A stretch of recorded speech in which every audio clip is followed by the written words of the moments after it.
Welcome to this very unusual briefing from the Religion Media Centre, following the unprecedented events of today when an Archbishop of Canterbury resigned, which has never happened before in such circumstances. And it followed the outcome of the Makin report into the activities of John Smyth, who abused more than 100 boys. So we're going to be talking about the resignation and also delving into the Makin report. And we're joined by a panel of guests to help us do that. I'll just go through them. Andrew Greystone, the author of Bleeding for Jesus, which is an account of John Smyth's abuse. Susie Leaf, the director of Anglican Futures. Mark Stibber, a survivor from the Iwerne camps. Francis Martin, a reporter with the Church Times. Professor Linda Woodhead from King's College London. And Professor Helen King, a member of the General Synod. And to knit all this together, we have Roger Bolton, well known to all of you, who will be chairing tonight's proceedings. So, Roger, handing over to you. Thank you very much. And it is, as you say, probably an unprecedented occasion. Can we just start? We want to deal with a whole range of issues here about the extent to which theology underpinned any of this, why John Smyth was able to operate the way he did, why it took so long to expose what he did, and also the consequences for the church. But let us first of all talk about this resignation itself. It's almost, to me, an object lesson how not to do it. If the Archbishop of Canterbury last week on the publication of the report had resigned, then he would have done so, or could have been regarded as somebody who'd taken the blame, and perhaps his other achievements in office might have been acknowledged. In the present circumstances, it looks as if he's been pushed into it. Now, is this true? With us is Francis, as we said, Francis Martin from the Church Times. What's your understanding about the precise circumstances? What happened between the Archbishop saying, I thought about resigning, but I'm not going to, and then him resigning today? What happened? Thank you, Roger. And thank you, Ruth. It's a little unclear. I think there are several factors that might be at play. Perhaps key to it is looking at the statement of his resignation, where he said that he didn't believe it was in the best interests of the Church of England to continue in the role.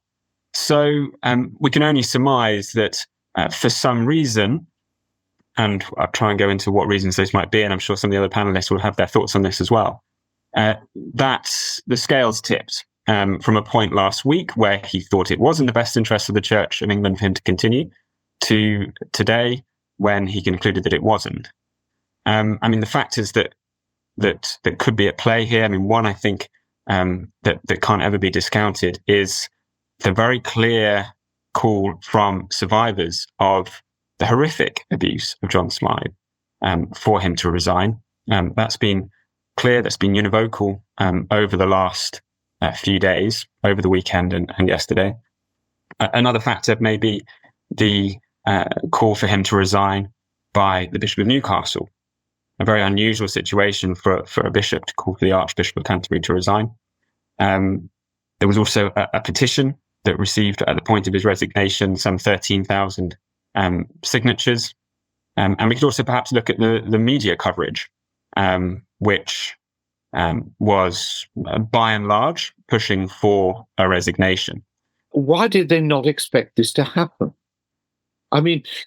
Nobody could have read that report and thought there was a realistic chance of the Archbishop surviving. Can I bring in Andrew Greystone here, who published the quite superb book about this whole affair in 2021, and actually was the key figure in starting, at least, and seeing through the Channel 4 report in 2017. Is there anything in the latest report, in real substantial detail, that you hadn't already published and that Justin knew about? Because one of the things that struck me reading your book was that before publication, you sent your book, Bleeding for Jesus, to Justin, asking him, because you were very tough on him in it, asking him if he had any comments. And it was returned with no comments at all. And this was 3 years ago. So again, everybody knew, presumably, what was going to happen and what was come out. You were surprised by the length of time it's taken the Archbishop to resign? Yes, I am. It's not quite as true to say that it was returned by Justin Welby with no comments. Perhaps I can briefly tell you what happened. Lambeth Palace was very, very keen to see my book before publication, and because I thought that they would be very unhappy with it, I decided with my publishers that we wouldn't let them see it in advance of publication. We discussed that at length with Lambeth Palace and eventually reached a deal with them. And the deal was that we would show Lambeth Palace the book in advance. This is back in early 2022. And in exchange for that, the Archbishop would write a foreword. We then said to him, well, what happens if you don't like the book? You're unhappy with it. Would you then be prepared to write a foreword that says, I'm really uncomfortable with this. There are some things that I don't think are accurate. I want to deny, but it's an important story to be told, and we ought to get it out there. That sort of thing. So that was the deal. We then sent them the book a little while before publication, a few weeks before publication, and the deadline came when the foreword was due. And nothing arrived. So I got in touch with them and said, excuse me, we need your foreword to the book now as discussed. And a message came back saying, and not only are we not going to provide you with a foreword, but we should advise you that if you go ahead and publish it, there is likely to be legal action.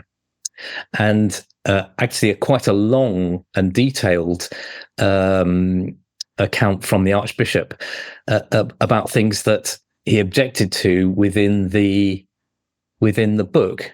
Now, I was able to go through point by point and say that we could provide evidence for the things that have been said in the book. And it emerged that actually what he was saying was, there are some things here that I don't want to be said. And there are some things here that I don't know how you know them. You can't possibly know them. I mean, one little example was that when he was at Cambridge, he was the only person within the rowing crew that he was in that was drinking water when the rest were drinking beer. And he said, that's not true. How can you possibly know that? Well, I had an extremely good source for that piece of information. And I think what he was saying was, I don't want that to be said, or I don't want it to be true. My experience of the Archbishop, sadly, is that he will often say things that he wants to believe. But that's not the same as things that are necessarily the case. But Andrew, are you saying, is there anything in the latest report that was published which you think Lambeth Palace and the Archbishop did not know about? No. There's only one piece of salient information that's come out in the Makin review that I didn't know that about the Archbishop at the time of the publication, and that was the information that he had sent funds to John Smyth when he was in Africa. I only knew about that a few months ago, not at the time of the publication. So, at the very least, if we're being generous here, the Archbishop and his advisors misread the reaction of the public, the church, and perhaps survivors. Mark Sibbers, as a survivor, were you surprised how long it took Lambeth Palace and the Archbishop in particular to understand how people like you would feel? So my surname is a strange one. It's pronounced Stibby. So we didn't have any thoughts as a survivor group on the issue of timing. And even to this day, I've not heard any comments from my fellow survivors about how long it's taken. That's not been the issue. The issue is has always been for us, is it going to happen or not? And we're just glad that he has done the right thing. And I think he said himself today that he feels that he has failed us at a personal and at an institutional level. And I think that's an accurate summary of exactly how we feel. We feel personally failed by Justin, but we also feel like the institution that he represents has failed us because it has greeted us constantly with silence. And, you get the impression that the bishops of the Church of England are really just that. They're specialists in silence. But what I find difficult, and I'm sorry to harp on about this, is that from about 2017, it's been absolutely clear the nature of the offences and the problems in relationship to the church reaction. Then you have Andrew's book in 2021, which lays it out all clearly again. Then you have this report, which takes an extraordinary amount of time, but which Lambeth Palace has a significant time to prepare, having received it before it's published. And yet still, they don't appear to understand how the church, more importantly, those abused, and the wider public will react.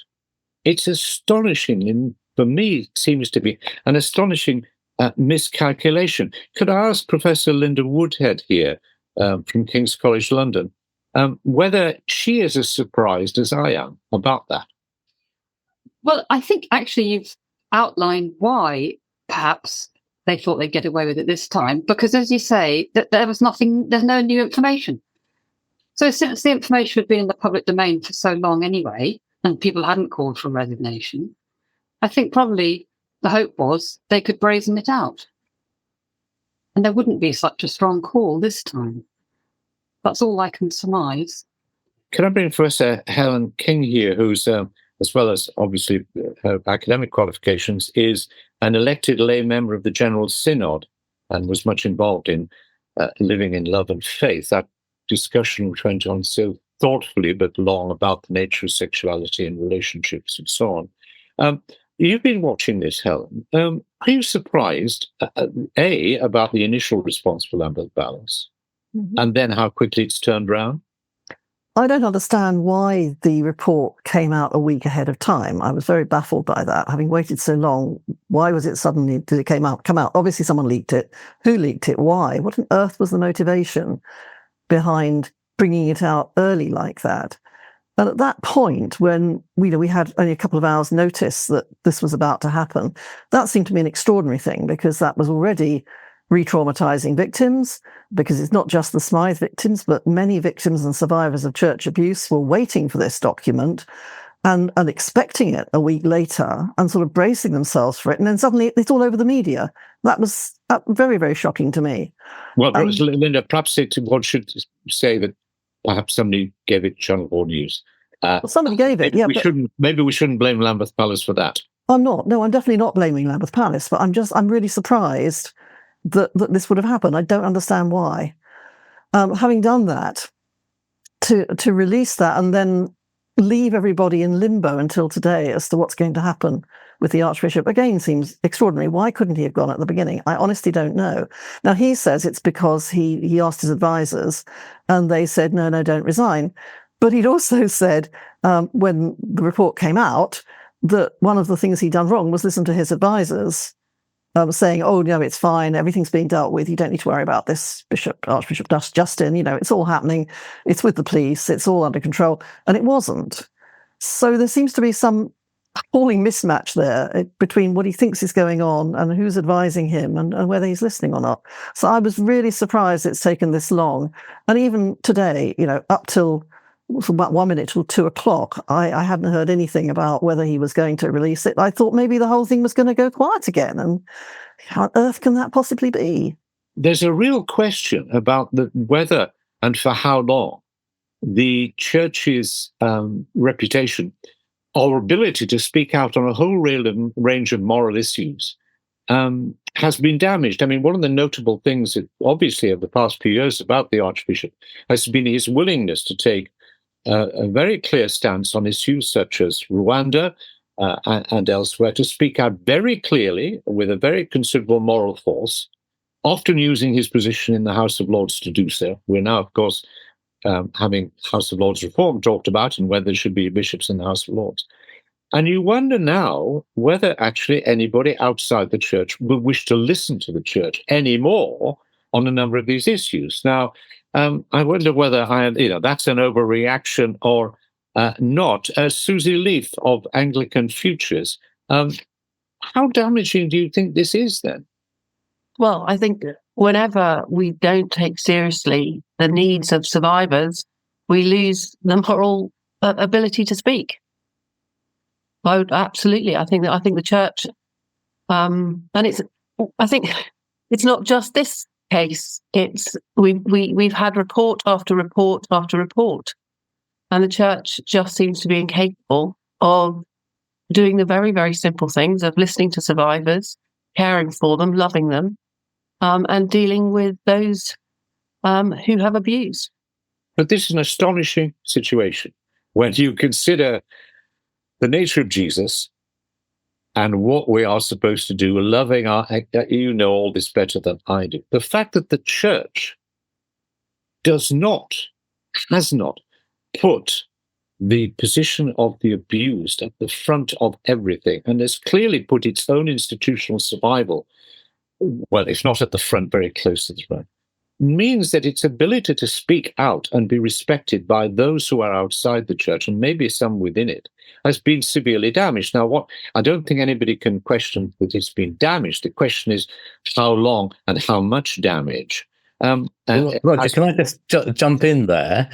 From my perspective, I think there are two churches of England.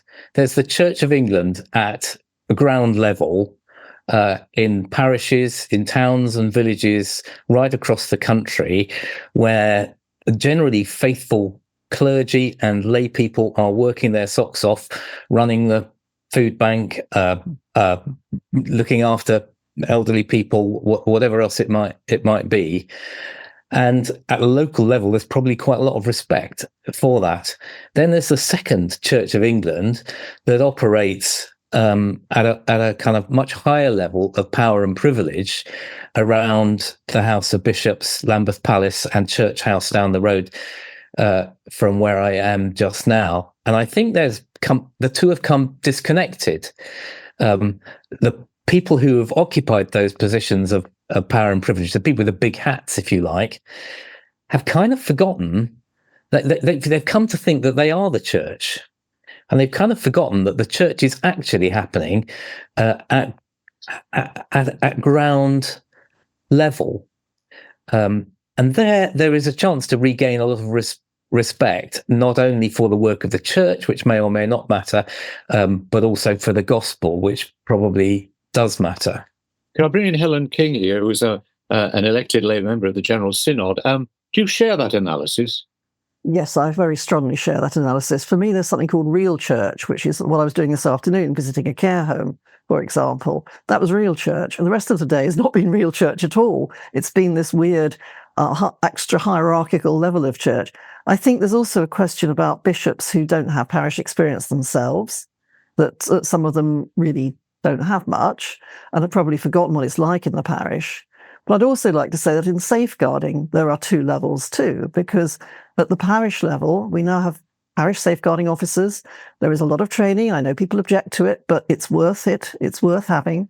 There are very good diocesan safeguarding officers. There's lots going on locally that's actually fine, but somehow the top level, the national level, really doesn't get it. Look at how many national safeguarding team leaders we've had over the last few years. Just personnel keep changing. It's very hard to see the continuity there, and it's very hard to see the connect with what actually happens on the ground. Well, what I'd like to do is to pause there. We'll come back at the end to look at the way forward, if you like. But I'd like to go back and explore a little more about the nature of John Smyth, circumstances in which he operated, and the experience of abusers. And Mark, Stibby, can you, I'm sorry to ask you a question like this because it would be awful to think about it, but how extraordinary a figure was John Smyth? Why was he so, I mean, he clearly was a very appealing figure to a lot of young people. He obviously was thought by members of the church and others to have a particular gift for bringing young people to Jesus. Can you give us a sense of how charismatic, I don't mean that in a classical theological sense, but how charismatic a figure he was? I think I can give an answer at two levels as to what the attraction was. One was reputational and the other was psychological. So if I talk about the reputational attraction, he was very well known in that particular time in the late 70s and in the very early 80s because he was Mary Whitehouse's barrister. So he's a figure of some public profile and in the evangelical world, some public esteem. So reputationally, there was some sort of attraction there. But I think the more powerful allure was the psychological traction that he held. I mean, keep in mind, we were all of us who were victims away from home. We were in a period of our lives, 2 chunks of 5 years, 10 years in total, being exiled from home, from fathers and mothers, from dogs and sisters and brothers, and from the safety of the familiar. We weren't going to school as day schoolers like my children all did, but we were basically away from home and vulnerable. And I think, because speaking for myself, I had been orphaned in 1960 and then adopted. There was quite a strong need for a father, for a mother, and for a sense of home. And Smyth was brilliant and charismatic with a small c in his ability to create the veneer of all of that, fatherhood and home and belonging at his house in Morstead. So I think I can explain some of it through reputational and psychological factors. And he was just a very, very good speaker as well. So unlike most of the people at Iwerne who are deadly dull, and I wouldn't, honestly, if I had problems with insomnia, I'd just listen to replays of tapes of some of their talks. Their talks were as dull as their music. But John Smyth was an eloquent speaker because he was a barrister by profession. He was used to defending. So he was a good speaker. I think those are some of the factors, Roger. And also he was prepared to groom over a long period. And this is a person who I think 3-4 years of grooming would have taken place before any of the beatings. That's exactly the pattern with me, by the way. You're the first person to express it so clearly. So I met John Smyth in 1977 when I was 16 years old, but it was 4.5 years later when he beat me. So he was prepared to commit to the long haul. And people make a mistake. They see abuse only as the actual act of violence, but it's a part of a process in which the grooming is as abusive as the actual violence. The grooming is manipulative, it's coercive, it's controlling, it's a use of religious language and especially language from sacred texts that's weaponized in order to put you in a place of absolute dependency and obedience. Because the unknowable thing, which haunts me, having listened to what people like you said in the book, is that did he understand himself? Here's a man who continued after exposure, be it in Zimbabwe or in South Africa, into his mid-70s, to continue with the abuse. There's no attempt to review himself, examine himself. There's simply, how do I get out of this fix into another one where I can continue what I'm doing? Do you think he understood himself? I don't. I think he was a typical conservative evangelical in this sense that he had no time whatsoever for human psychology. I think it's one of the classic mistakes that evangelicals generally make is to deride the findings of psychology. So his own self-awareness, what we might call emotional intelligence, emotional self-regulation was minimal. And every time in his story, and Andrew can back this up, I'm sure, from his excellent research, every time there were opportunities, and there were punctuated on his journey some moments where he could have had psychological help, he managed, because he was a master of evasion, to actually avoid the process of proper in-depth counseling and psychotherapy. And I think it's just was part of the culture at the time, still part of the culture, I think, in many ways, in conservative evangelicals, just to completely block out and block out the importance of psychotherapy, psychoanalysis, and the findings of psychology, which I think is just a fantastically bad mistake. Mark's exactly right. Andrew, could I sorry to interrupt you, Andrew? Yes, I want to do a little turn here to come to you, but to talk about the context in which he was able to operate. We've talked about the nature of the man. We'll later on talk about the exact nature of the abuse. But let's look at the context in which he operated. He operated partly with the Winchester School, which he lived near, and one of the astonishing things is that the former headmaster of Winchester wrote in his autobiography, I think in about 1980, about not naming John Smyth, but about this abuse. But Winchester didn't report it, but they knew about it. But central to this also is something called the Iwerne Project, which was really set up by a man called Eric Nash, the Reverend Eric Nash. What was that project, and how did it operate? What was it trying to do, and what did it achieve in terms of placing people in the leadership of the church? Yep. Iwerne was founded by this man, Reverend Eric Nash, who was known universally and unironically as Bash. It was founded in the interwar period, so as early as the kind of mid 1920s. And Bash's project was to recruit what he called the best boys from the best schools and disciple them intensively. It was for far more than a camping project. It was a year-round, and remains a year-round project, to disciple people, in his view, intensively. It was a kind of grooming of young boys and men in itself, although it didn't always lead to physical or sexual abuse.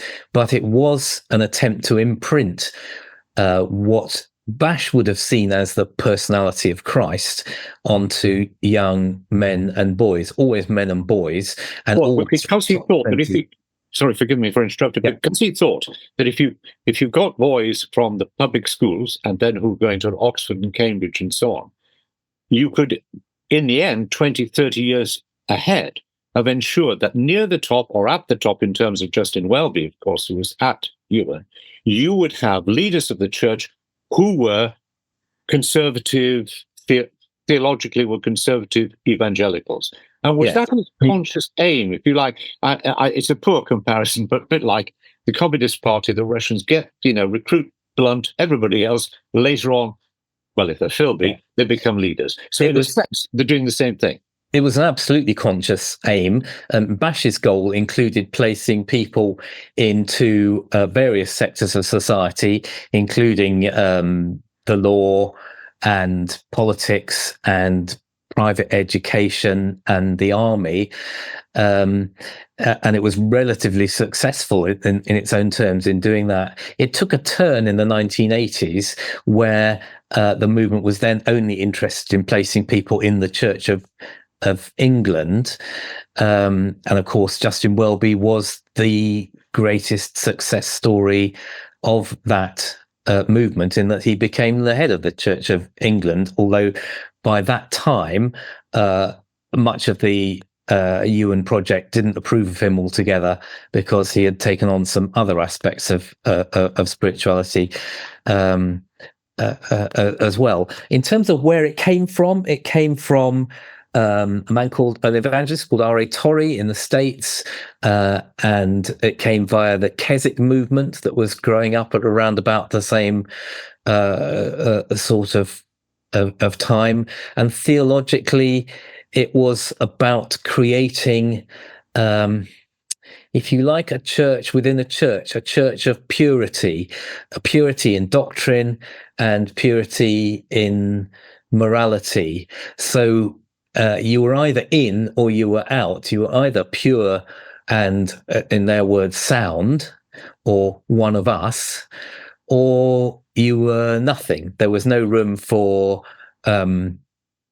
questioning, no room for discussion. There was never a talk followed by a discussion at Iwerne. It was all about a one-way presentation of what Bash understood as the gospel. And it's just important to say, it's really important to say, Roger, that movement continues to this day. It continues under a different name. It's now run by an organization called the Titus Trust, but that same philosophy, with some minor variations like the inclusion of some women on certain conditions, that movement and that philosophy continues as a splinter within the Church of England, a splinter within conservative evangelicalism. It's not the whole of conservative evangelicalism, as I'm sure Susie would gladly tell us. I will just pick up one, go back to Mark, if I may. Mark, to what extent, when eventually the appalling beatings took place, he used biblical quotations to justify inflicting physical punishment? Did he do that with you? Was there a sense in which he did at least partially convince you that this would improve your spiritual life if you submitted to these beatings, and that there were biblical texts which would justify his behavior? Yes, to all of that. He basically set himself up as a spiritual father. He said, using the Lord's Prayer first line, "Our Father is in heaven," so he can't be your father here on earth, which is a strange piece of logic that completely bypasses the role of the ministry of adoption in the Holy Spirit's ministry. But anyway, that aside, he managed to persuade us, because we were theologically unsophisticated at that age, that God was our Father in heaven, but therefore too remote and busy to be our Father on earth. Therefore, he said, "I will be your Father." Exact words. So, Andrew, you want to come in? Just want to build a little on what Mark was saying earlier about the length of time that it took for Smyth to groom people. Sometimes I think of another victim who Smyth first started grooming when he was 14, and he didn't actually beat him until he was 21. But Smyth groomed this guy intensively over all of that period. And why this matters is that we need to understand that abuse happens in relationships. In fact, it is a relationship. It's an inappropriate and abusive relationship. It isn't an event. So for that man that I've just been talking about, the abuse was not just the single occasion, as it happens, on which he was beaten in the shed by Smyth.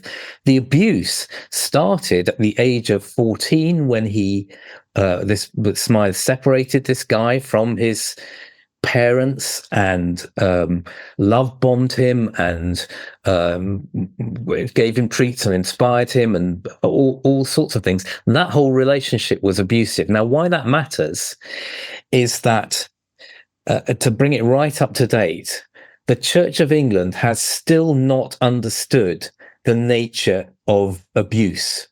The Church of England still behaves as though abuse is an event in which one person does something to another person at a particular time.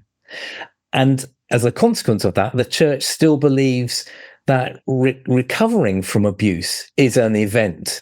It might be the signing of a check or the passing of an apology or something like that. And we won't make progress in safeguarding in the Church until the Church takes on board that relationships can be abusive over time, and that survivors of abuse need to be restored in their relationships over time. And that is difficult and that is costly at every level, not just financially, but in other ways.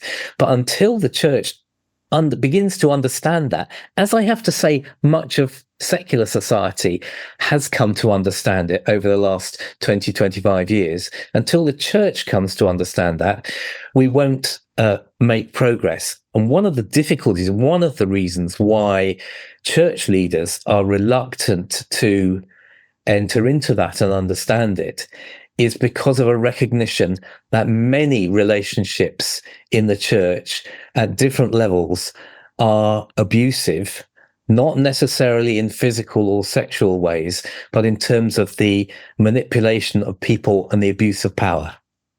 I want to get on to what happens next in a few minutes, but I just want to ask Professor Linda Woodhead, who's working on abuse in a religious context, whether she having what we just heard, whether you recognise that as happening elsewhere, or do you think that the Church of England has particular problems?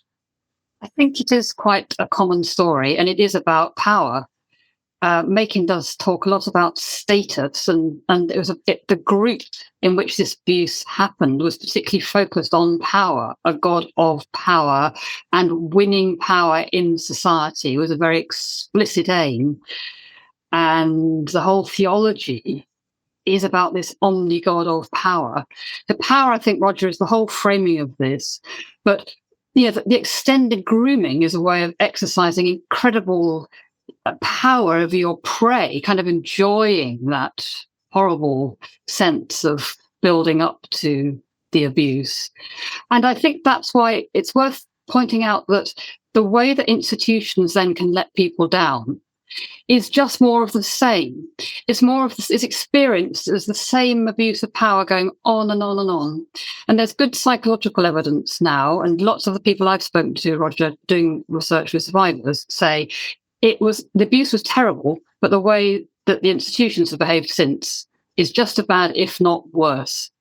Because here I am reporting something awful, and no one's doing anything about it. And that's another abuse of power. So it's an abuse of power on abuse of power, which is so incredibly painful and damaging. And I think it's that the Church of England did in this case and in some others for so long, dragging out the length of time it took to deal with this, get back to people, have the Makin report written, all these things just adding agony onto agony, and somehow all about a very screwy understanding of what power is. And we should say there are I can't talk about them, but there are other cases which in the next year are likely to come up.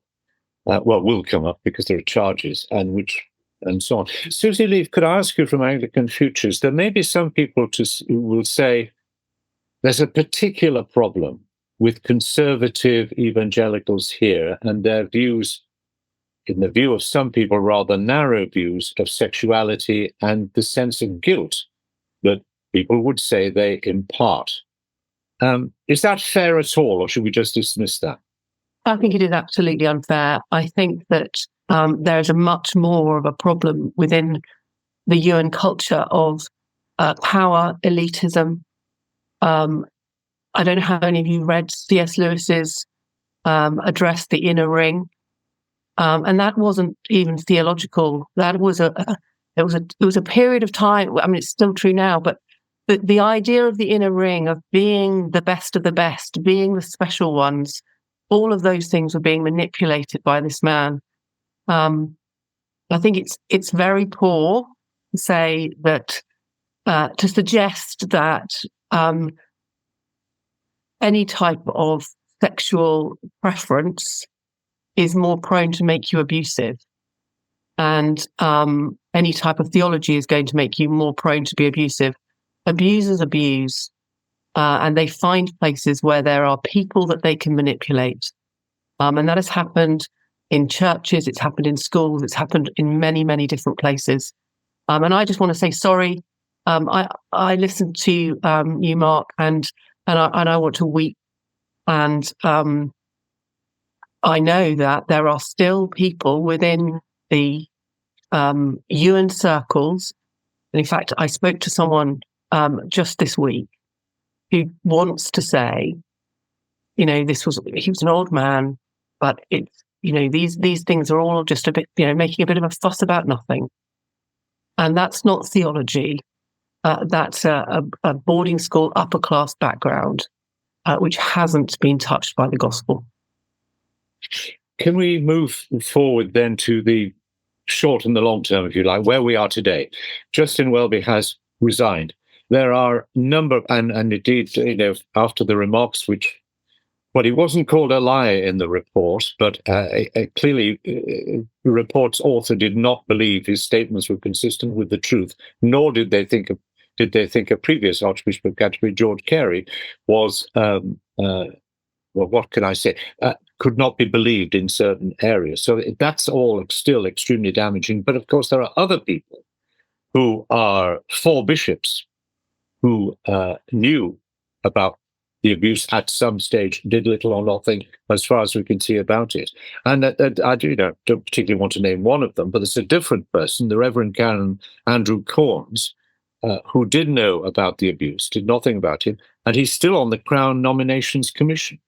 Now, presumably, there will be people in the church meeting that want to say, well, Justin's done it for us, that's fine, let's move on. Can we move on?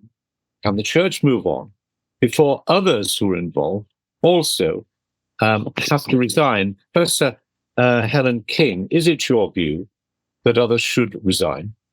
Yes. I mean, one of the things that's come out here is there are still doubts about what Justin knew and when he knew it. And the Makin report and what he said don't necessarily coincide there. But I think what's important is there are people who knew even more and have done even less. If you just look at that circle of people who, I totally take what Susie says about power, who thought they were the best of the best, who tried to keep the secret, who'd been told what was going on, and were doing things like meeting in lay-bys rather than actually having a conversation in a place where anyone could see them, to try and keep this thing secret. And those are the ones I think I'm worried about, because it's very easy to pick a scapegoat, especially when it's the Archbishop of Canterbury, and just say, that's okay, all done now, move on, it's all clean. It isn't. There are still people out there. And you mentioned Andrew Corns. It seems to me extraordinary that someone can be on the CNC selecting bishops when we know that they did not report this. And they would have survivors talking to them, and they just kept it within the inner circle. I think that's unacceptable. And Andrew, should we name some of these 4 bishops? I presume the Bishop of Lincoln, the former Bishop of Ely, would be one of those. Do you want to name any others? The Bishop Joe Bailey Wells, who was Archbishop Welby's chaplain, knew exactly as much as Justin Welby says he knew, because she had exactly the same access to the same document. Now, she has since become a bishop. In fact, she's now the bishop for Episcopal Ministries in the Church of in the Anglican Communion. So she's the bishop to the bishops. And heaven help us, she was chairing the Anglican Communion Safeguarding Conference earlier this year. So I think Bishop Joe Bailey Wells has questions to answer. There are some bishops who are now retired who I think have difficult questions to answer. One would be Bishop David Connor, who was until recently the Dean of Windsor, and he has now retired, but way back he was the senior chaplain at Winchester College at the time when Smyth's abuse was revealed, and when the head teacher of Winchester College made a ruling that John Smyth should not be allowed on the premises, he said anyone who sees John Smyth on the premises should report him to the chaplain, who then went on to become Bishop of Lynn and the Dean of Windsor. Why has he not been held to account? The one time actually when Justin Welby did meet with a small group of survivors of John Smyth at an online meeting, it happened to be the night before the funeral of the Duke of Edinburgh. And when it was put to Justin Welby that there were a number of people in the House of Bishops who knew about Smyth, he looked shocked and said, "Well, who knew?" And I said, "Look, you're meeting one of them tomorrow. Why don't you have a word just then?" So there may be others. So clearly, you and number feel that a number of others who should resign. Once that's happened, what next? There's a long process, we know, for the Archbishop of Canterbury. Do you believe that the changes that Justin Welby has introduced mean that in future it is far, far less likely that this abuse should occur? Or do you think that the Church is still unwilling to let go control, to give any completely independent, as it were, organization oversight on abuse in these things with the Church? Can I ask Professor Helen King about that, the member of the General Synod? What do you think now needs to happen, apart from the resignations possibly that we've talked about, in terms of the way the Church deals with abuse? Quite honestly, I think we do need to go full J, as I call it, complete independence. I was not of that opinion until this report came out. Despite the fact I read Andrew Grayston's book when that came out, I still believed that we could go with the partial J, with independent scrutiny of safeguarding, but the rest held within the Church. I just don't think we can do that anymore. Whether or not you think it's possible to make it work, reputationally, it just can't happen. But we've still got the response group sort of trugging along to J. That's been delayed. The response to J has been delayed till the response group can meet and come up with something. Something will presumably come to February Synod, but I think the level of anger at the moment is such that full independence is the only way to go. And mandatory reporting, we have to have that. Could I ask Mark Stibbe, what do you think is now required for the Church to be believed again when it says that it wishes to deal with this issue of abuse? I think it's going to be about the quality of leadership from here on in. I really hear what was said earlier about bishops being appointed who haven't got proper parish experience. I think that's going to be essential in the future. But I looked at Bishop Helen the other day as she was speaking from Newcastle about these issues. And I thought, we just need new leaders who are incredible compassion for survivors, but also an equal passion for proper, robust safeguarding within the whole of the Church of England, to which the first people who are to be held account are the leaders who implement it. And I think that's what we've lacked. I just feel that the sort of top echelon of leadership in the Church of England has this sort of disconnect from reality. I don't know whether it's some form of narcissism, certainly some form of disconnect in the brain where they think the rules somehow don't apply to them once they get to a certain level. And I don't know whether they're sort of confused by their own sort of sense of transcendence or whatever. It's just completely opaque to them. And they become company men and women rather than pastors. And that's part of the problem. So I would really like to see a root and branch reform of the Church of England, but I think it's going to be about quality of leadership. What we can't have, somebody said to me the other day, who's very, very knowledgeable about the very inner, I suppose what Susie was calling the inner ring of the C of E. And what's very worrying to me is that person's saying to me in a private conversation last week that we've got to be almost more careful about the young bishops that are rising up at the moment than the ones that are retiring. Because if we think that some of the older bishops are bad when it comes to protecting the tribe rather than the traumatized, you wait till you see some of the younger ones. Now, if that's true, that's really deeply disturbing. You mentioned 3 names. I'm not going to mention them in this group, but I'm keeping my eye very carefully trained on those because I want to see a new kind of servant leadership that's arisen from parish ministry, has a proper understanding of how local churches work as safe spaces and wants to maintain that. It's a terrible question to ask, Andrew, but I mean, a lot of people will hope that this is the worst possible case there could be, and that this revelation that you've been largely part of part in, doing so and making that case. But this is as bad as it can get. Is that true, or do you fear that there's a lot more to come out before the church can really start again and put this behind it? I'm afraid there is a lot more to come out.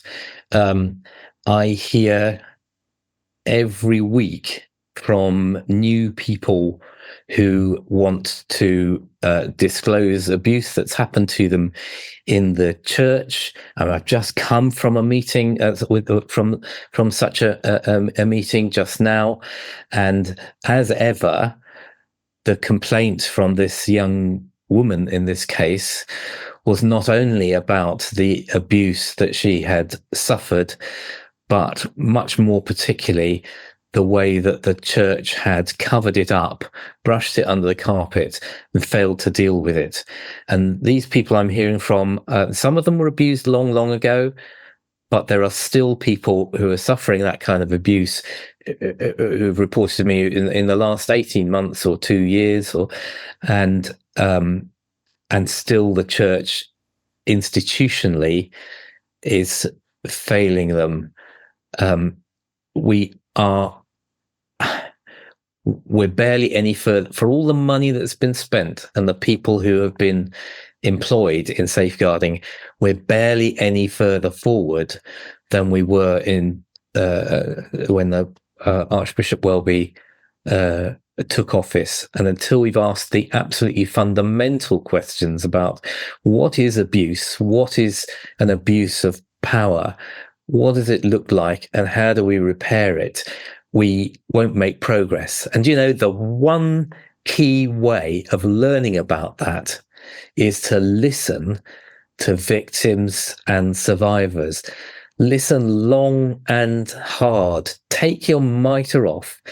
Get out of your car, go round to the house of the victim or the survivor and sit with them for hours while they tell you what abuse really means. If bishops did that, it would be transformative for the church.